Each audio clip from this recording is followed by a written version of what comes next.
Good day everyone! Wala po tayo sa Europe. Tayo ay nasa Mumbai, India.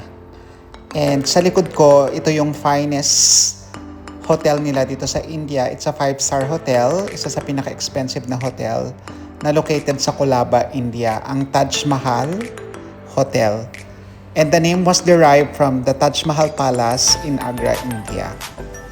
And the Taj Mahal was built in 1903. Now, this behind me is yung tinatawag nilang Gateway of India. This is at the waterfront of Mumbai. And this is to commemorate King George V of the United Kingdom. Now, we have here the Leopold Restaurant.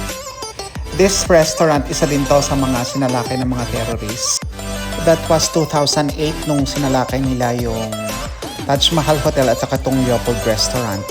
Tapos itong monument na to ay hindi castle, hindi to hotel. It is a train station. Diba, nakakaloka? Ang ganda-ganda ng mga structure and without you knowing, pagpapasok ka sa loob, isa pala itong malaking train station. Sobrang ganda ng terminal na to, lalo na kapag pupunta ka sa gabi kasi sobrang ganda ng lighting.